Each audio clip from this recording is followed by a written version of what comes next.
Hello, welcome to Module 5. During this module, we will be discussing ways to plan instruction by analyzing classroom and student needs.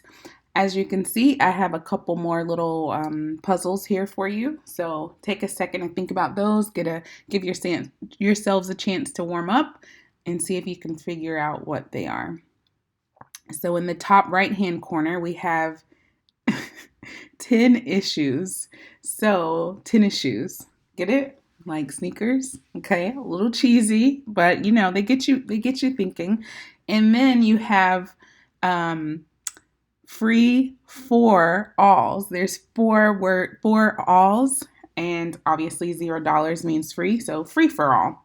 Okay, hopefully my cheesy, corny little puzzles got you thinking and you're ready to get into the module.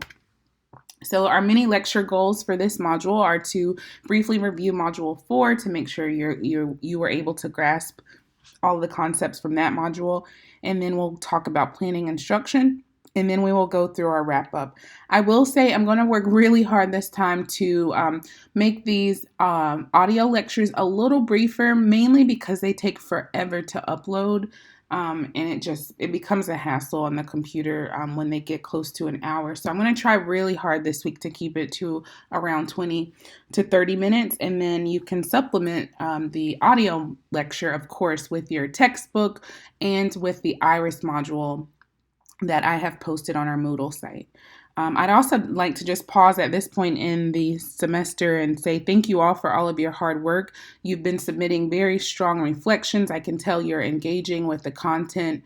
A few of you have emailed me with questions, and so I think that's an important thing to continue to do as we go throughout the course, and I appreciate all the feedback you've given me so far. If you have any questions or concerns, always feel free to reach out about those. And so let's get into our module. So in terms of Module 4, having completed that one, you should be able to describe some of the roles that general education teachers play in the assessment process. So based on what you read last week, what are some of those roles, okay? And then what are some of the challenges or the problems that we see in standardized achievement tests? So historically, what have been some of the factors that have contributed to problematic achievement tests for students, and to what extent do they truly measure student ability? And then finally, you should be able to describe and or define curriculum-based assessments and give some examples of those.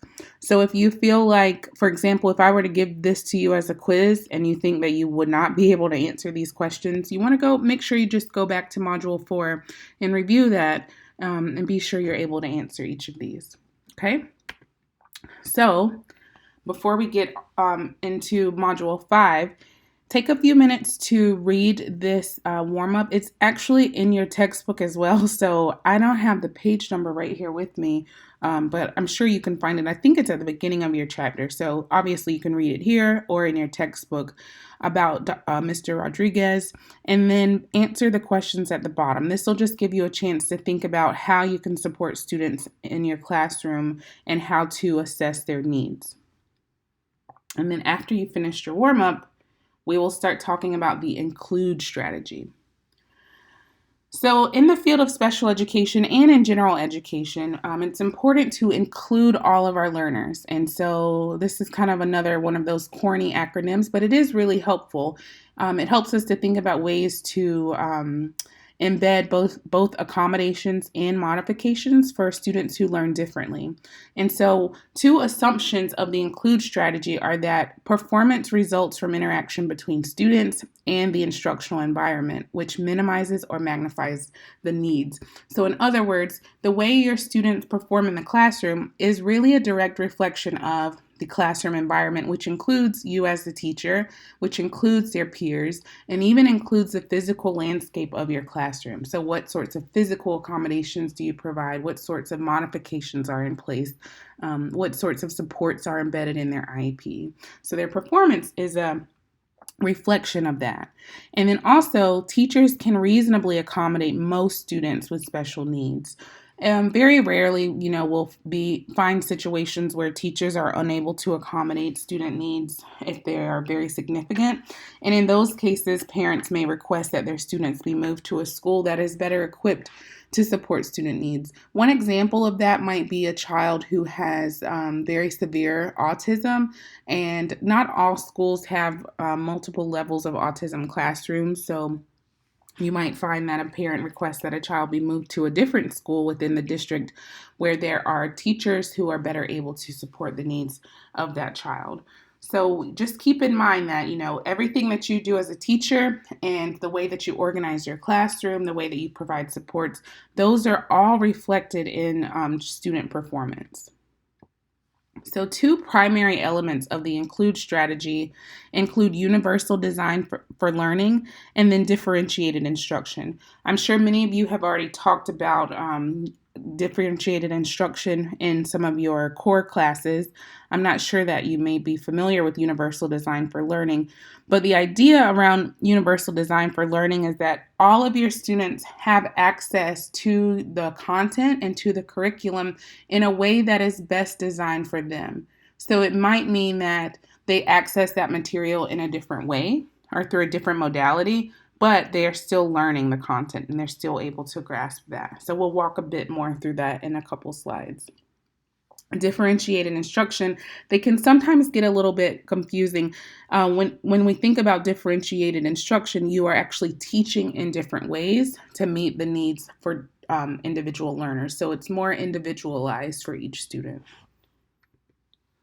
So with UDL, a typical instruction might be that the teacher delivers the content in one way. So you stand at the board and you say, okay, this is how you do triple digit multiplication. And you walk through each step and you assume that all of the learners in your classroom are able to learn how to compute triple digit multiplication, okay? However, if you engage in a universal design for learning instructional method, you provide examples in multiple ways. So you show on the board, you show with manipulatives, you demonstrate on a computer, right? You demonstrate how to start with the numbers on the right versus on the left, whatever those strategies might be. So you make sure that you deliver the content in multiple ways. And then if you engage in traditional instruction, another example might be that the learning environment encourages students to just sit quietly and work on an identical task. Whereas in a universal design sort of setting, the learning environment actually encourages students to explore the content based on their own personal interests or their own abilities. So it encourages independence in that regard and student autonomy to really seek out and to utilize strategies that work best for them based on their learning styles and their learning needs. So read through the rest of these and hopefully you'll get some good examples of how to differentiate between traditional instruction and universal design for learning.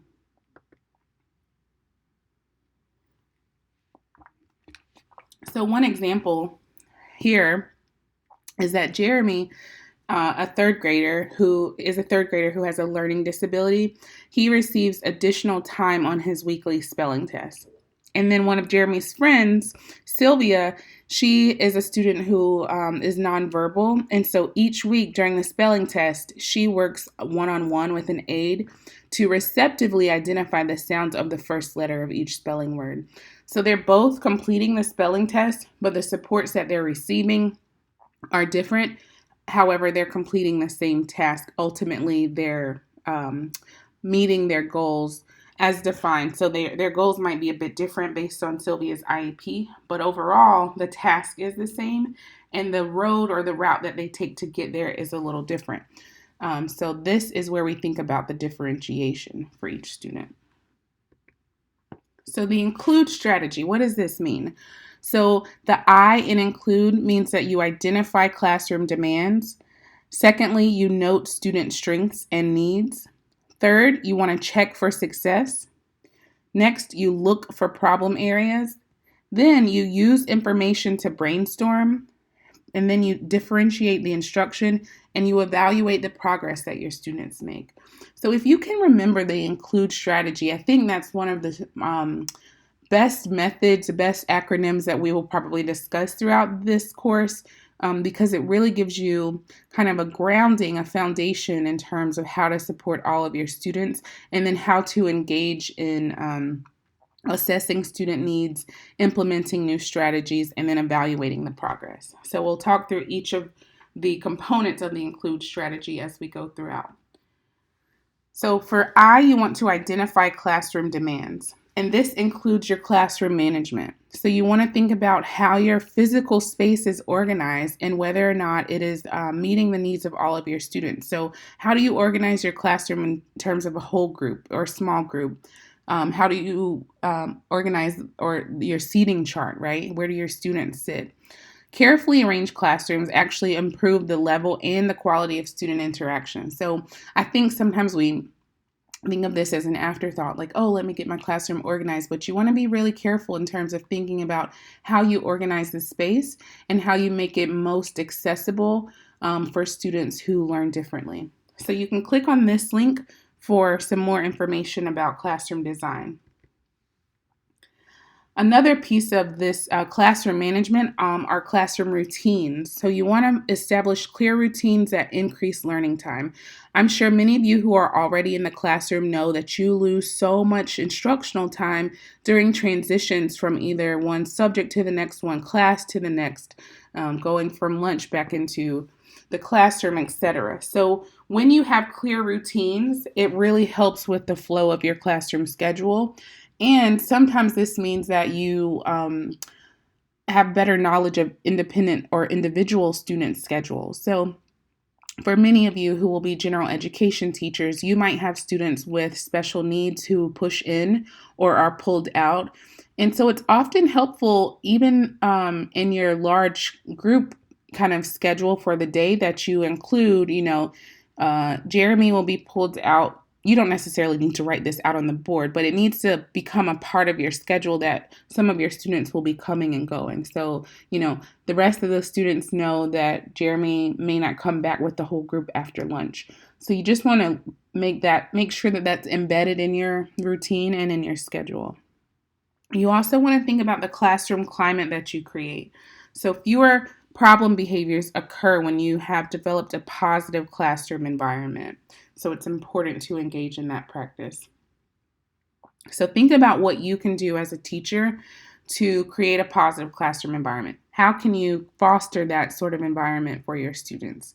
I think this is especially challenging for middle grades learners, for those of you that will be in middle grades and even high school. I mean, it's difficult across K through 12, but I think middle grades learners have a particular challenge in terms of managing behavior problems and engaging with other students appropriately. So what sorts of practices will you include in your classroom to overcome those challenges? And that leads specifically to our behavior management section. And here, you want to be really clear about your expectations in your classroom. You want to set rules. You don't want them to be too detailed and overwhelming, but you want to make sure that your students understand that you have expectations and that there are rules that need to be met in your classroom. You also want to spell out the consequences for not meeting those rules or for your students' actions that are not in agreement with those rules. And then you want to continue to monitor student behavior regularly. And then finally, you want to maximize student engagement by making sure that they have the appropriate tools and strategies that they need. So a lot of times, you see students sitting there tapping their finger on the desk because they don't even have what they need. So you want to maximize engagement and maximize your use of time by implementing rules and procedures that require that students be ready to learn. So think about how you would organize your classroom to support these practices. For example, if you know that you have a group of students in your class who have learning disabilities and they struggle with organization, they often come without the supplies that they need. Maybe part of the physical organization in your classroom is that you have like a get prepared table as they walk into the door, and it has all of the things that they need. They can leave their supplies there each day and pick them up when they come back in or whatever classes they're coming in and out for. So that way there's not really an excuse, and you can make that part of their routine. When you walk in, you grab your supplies. When you leave, You leave your supplies and you know that you have what you need to maximize your engagement in this class and to reduce our sort of waste of time and maximize the use of effective time or effective use of time. So other classroom demands you can see here. I'm not going to walk through all of these because, again, I want to keep us a little shorter this week. But you do want to think about how you group your classes in terms of the groups. And then you also want to think about the types of instructional materials you use. So this can range from textbooks to technology, computers, manipulatives. Obviously, this may be different for those of you who teach older learners, but I do want to encourage you to keep in mind that, the use of manipulatives is not restricted to elementary school. I think some people kind of feel that that is pretty elementary, but for students who are struggling learners, it's not against the law to use, Unifix cubes in middle school if that's what you need, right? So think about, you might want to consider things that are, a look more age appropriate if you think your students are embarrassed by using manipulatives if the rest of their peers are not. But just keep that in mind, especially for those of you who have not been in special education classrooms before. It's not unusual for older students who are in special ed to use manipulatives in ways that you may not be familiar with. So we also want to think about instructional methods and forms of student evaluation. So in terms of instructional methods, there are ways that you engage in both in direct instruction and indirect instruction. We also talk about scaffolded instruction. So how do you support the students to get to their ultimate goal? And then how can you engage them or help them engage in independent practice and homework? And then finally, how do you evaluate student needs or student performance? So these are all components of instructional methods. And then we think about how we evaluate students. So obviously through grades, through written reports or narrative reports. And no matter what you use to evaluate student performance, you want to remember that this measure or this evaluation should measure what the student knows and not the extent of their disability. So what does that mean, Dr. P? That means that the way that you evaluate your student, so if you're using a spelling test to measure the extent to which your student can spell, and you're using it and you have like a physical, you're just doing a paper and pencil test, but you have a student who really struggles with like both auditory input, so receptive input, and trying to write at the same time. If you have a student who's completing a spelling test on paper and pencil while you're saying the word aloud, that is actually more of a measure of their disability because their performance is probably going to reflect the challenges that are present based on their disability and not necessarily their knowledge of the spelling word.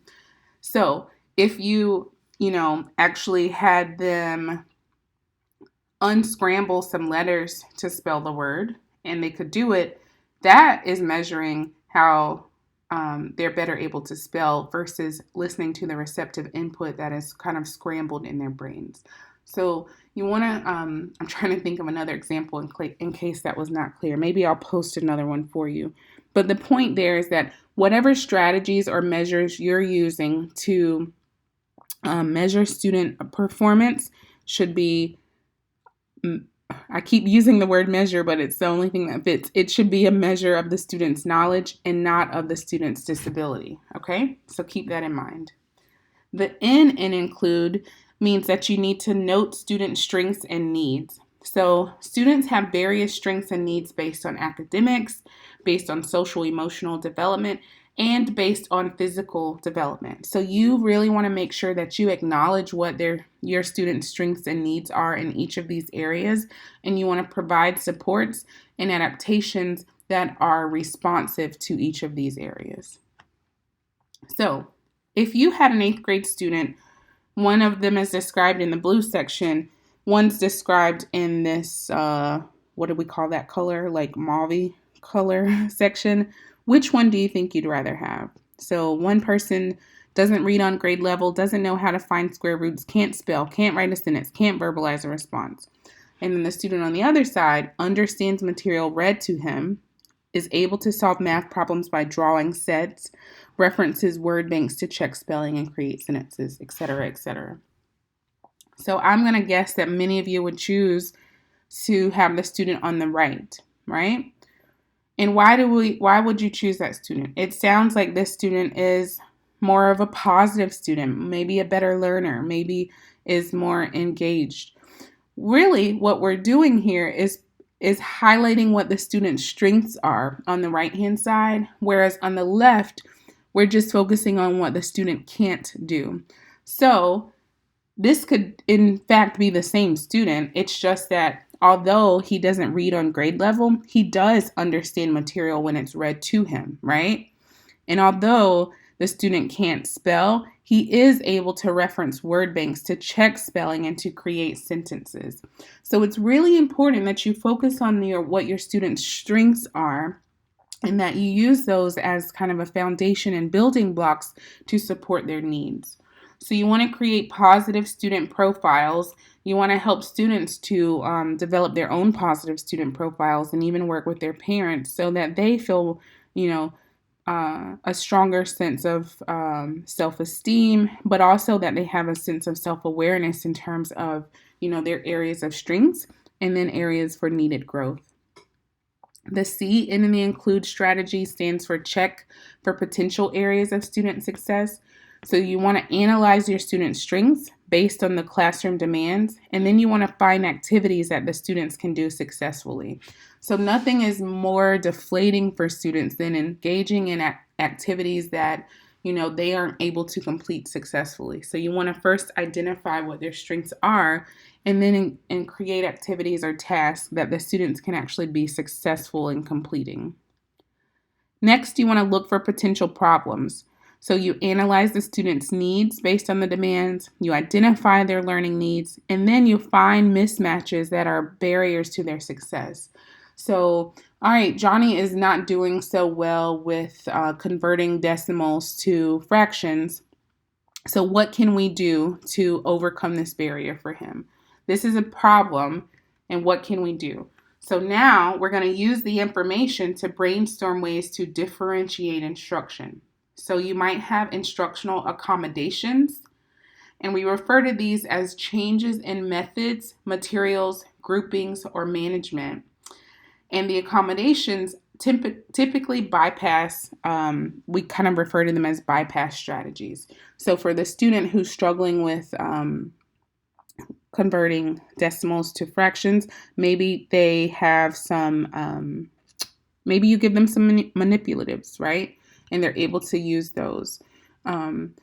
In terms of modifications, however, this is when you actually change your expectations of what content should be produced or what content the students are mastering. So the performance expectations are also changed. And typically modifications are usually reserved for students with pretty severe disabilities. So you might not see a lot of modifications in the gen ed classroom. You will likely see more accommodations than modifications.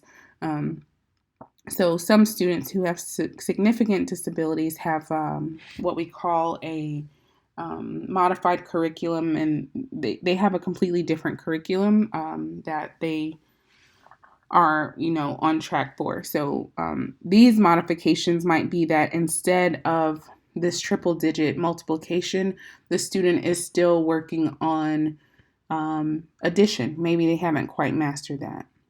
So, one of the things that you will notice that might be different from some of you who have worked or who only have exposure to gen ed classrooms is that students who have disabilities, especially those who have significant disabilities, are not held back, if you will, like in a specific grade level because they have not yet achieved a goal.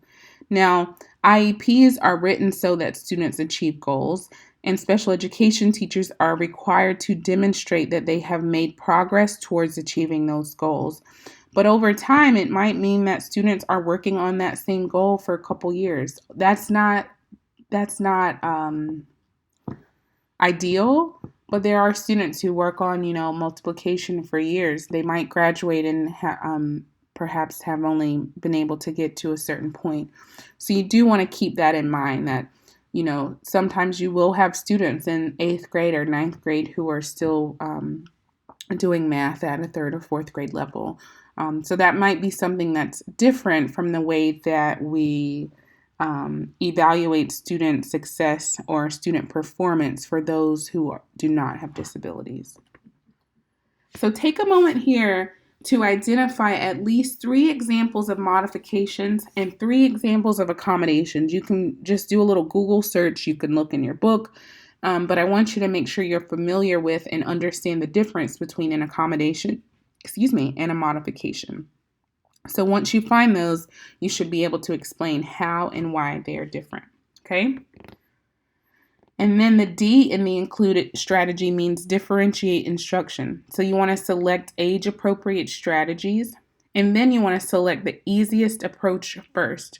So if this student is struggling with converting decimals to fractions or the opposite, what is the easiest way to teach this? So you want to select changes that you agree with, and you want to identify any can't or won't issues. So is this an issue of something that the student absolutely can't do, or is it something that the student just won't do? So maybe they know how to convert, but they won't do it because, whatever that reason might be. So you want to identify whether it's something that they can't do or won't do. Now, if they absolutely can't do it, be it a function of their disability, then you need to find either create a modified task, or you need to provide enough accommodations to support them to be able to complete the task. If it's a won't issue, then you need to have more of a conversation around classroom expectations, behavioral expectations, and identifying why the student won't complete the task. And then you want to be sure to give them choices, okay? So make sure your learners have choices in terms of how they learn and how they access the content in the curriculum. And finally, you want to select strategies that you know are effective. So you don't want to just be pulling things out of a hat, like, here, try it this way, if it's not proven to be an effective strategy. All right, so we'll talk more about the differentiated instruction later in the chapter.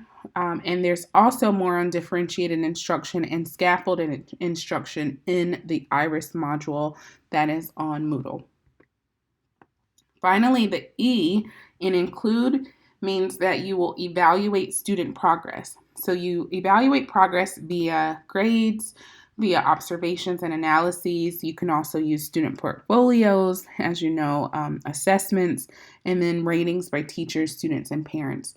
The ratings by different people are often good because you get a more comprehensive look when you have ratings from different individuals and not just from one person. And then you can kind of see if there are similar problems or concerns across people, because sometimes it can be restricted or kind of located in one area, if you will, in terms of areas of student needs. Okay, I probably should have put this a little earlier. This is more than halfway through, but still feel free to take a break. And then when you come back, you'll just have a few more minutes of the audio lecture. So when you're evaluating instructional materials, you want to be sure to create, to use manipulatives and to use models. So these are things that can be useful for your students. I'm not going to talk through all of these instructional materials because I think most of you are already familiar with this. I'm going to click through some of these slides rather quickly. But I want you to know that there are a number of strategies and materials that you can use with students, both with and without disabilities. But you want to make sure that you are, I'm trying to talk too fast. You want to make sure that you are actually evaluating how useful they are for your students, because you don't want to use, new technology that's actually more confusing and less helpful than you think it might be. So with direct instruction, you might, an example of how you might engage in this is by reviewing a previous day's work. So this is kind of what we do at the beginning of our lectures. You review the previous day's work, you present new content or skills, and then you provide practice and an opportunity to check for understanding. You might give the corrective feedback or reteach, and then you allow for independent student practice.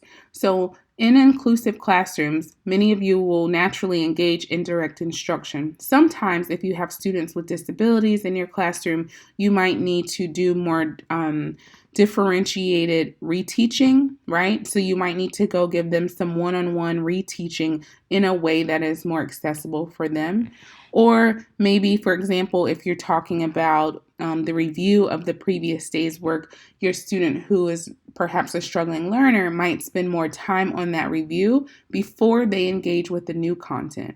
So your direct instruction practices will probably be about the same, but there may be certain steps within that are different to accommodate the needs of your diverse learners.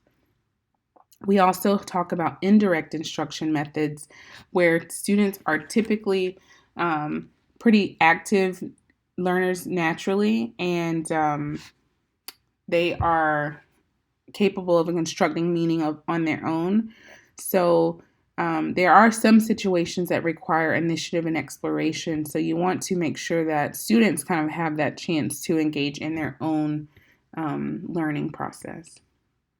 And then scaffolding steps. So you want to present new strategies. You want to regulate how difficult they are and provide some guided practice. You also want to, provide varying context for practice. So this could be in different situations and different settings. You want to give students some feedback. And then ultimately, with scaffolding, you want to increase the student's responsibility and then provide independent practice. So that's kind of the biggest piece at the end is once you guide them, then the students are responsible for completing the task or mastering the content and then demonstrating that they're able to do so independently. So here are an example or two examples of a scenario with scaffolding and then an example without scaffolding. So you can read through those. And then with instructional scaffolding, here's a quick definition. Basically, the teacher adds supports for students to enhance their learning, and the teacher does this systematically by building on what the student already knows. So I think most of you are probably have had some exposure to scaffolding. You can read through these next couple pages where we talk more about how to scaffold. So you can do that with modeling.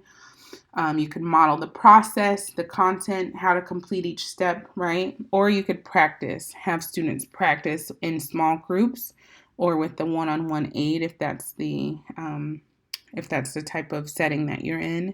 And then with content scaffolding, the teacher tends to select content that's not too difficult or unfamiliar for students. And then this allows them to really focus on the skill and not the content. So sometimes it can be really overwhelming when content is challenging, and so the students get bogged down in that and they're not actually working on the skill that they're trying to master. So a really good example of this is if you're working on like comprehension. Oftentimes if students are reading a really advanced book or the content is really dense, they get so wrapped up in like decoding all of the meanings of the words that they are not able to actually engage in the comprehension related task. So you might use a really basic, type of workbook or scenario and just practice the skill of comprehending and identifying ways to engage in effective comprehension. So here are some steps for how you can scaffold by task, and you can read through those, and then some more information on material scaffolding. Okay, and then here is a little example so you can take a look at this and figure out how Ms. Price is using scaffolding to support the students in her classroom. So you want to take a break here. You'll revisit Ms. Price's 5th grade classroom to look at how they engaged in their activity, and then you want to decide how you might scaffold instruction for this task. So read what she's done and what her students are doing, and then think about ways you might scaffold instruction for this task. And then finally, review some independent practice guidelines that we will provide for students, things that support them in the classroom, other instructional methods that can kind of facilitate positive classroom environments overall. So, you might want to consider after school activities or technology access, learning centers, all these sorts of additional components to classroom instruction that really help to facilitate a positive overall environment. And then lastly, we think again about how we evaluate student performance. So just keep some of these things in mind. Consider how tests and assignments interact with student needs. Think about the extent to which they actually measure a student's knowledge or mastery of content versus their disability. And then take a pause here again to think about some of the challenges that you anticipate in classrooms of students with diverse learning needs.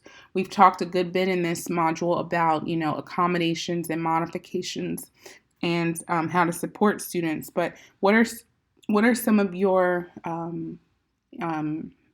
reservations about supporting a classroom full of students who have diverse needs? I know many of you kind of hinted at this already in your first reflection. So just kind of think back about that and then think more about how you would use some of the skills that we've discussed in this lecture to address those. So I would guess that some of you have probably thought about, well, what if one student has significant behavior problems? Or how do I help all of my learners when one student is on a different reading level? Or maybe they have math, they struggle specifically in math, etc. So how can you teach with all of this going on? You use the D, differentiation. That's the biggest thing to manage your classroom when you have very diverse learners with diverse needs. If nothing else from the include strategy, if you remember how to differentiate for your students, provide them what they need individually to master the content, then you're well on your way to having a really positive learning environment. Okay, so differentiation is key.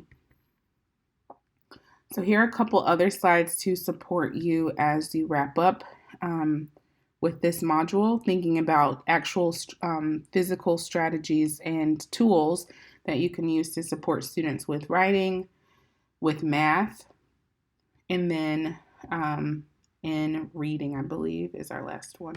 Maybe that was it. Okay. So quick wrap up for this week. Of course, you need to read chapter 5 of your textbook, and then you need to submit a weekly reflection. It's due on Sunday, as usual, by 11:55. And then this week, please sign up for your immersion week 2. About half of you have already signed up. If you have not yet done that, please go ahead and sign up for that. And then also sign up for your disability investigation. So those presentations are due on October 28th, if I'm not mistaken. And for the disability investigation, you will each do a 10 to 15 minute presentation. It could be something like this, like an audio lecture, audio presentation over your slides, where you talk about what the disability category that you have chosen to explore and to research. And you will tell myself and your peers about your disability category, kind of some of the characteristics, what might be some challenges for individuals who have that particular disability. And then you want to identify some instructional methods that are effective for students with that particular disability. So I have uploaded a form where you can choose the disability category of your interest. There are 2 slots for each. It works out perfectly for our class because there are 26 of you and there are 13 categories. So each of you will be presenting on there are 13 categories. So there will be 2 people who present on each category, basically. And then once those are submitted, I will compile them into a resource guide that you can use even after this class. So you'll have a nice little guidebook that you can use in your future practice. And I think that's everything for this week. I try to keep it shorter. We're right at 40 minutes, so I'm going to stop there. As always, if you have questions or concerns, feel free to reach out, and I will see you in Module 6. Thank you so much.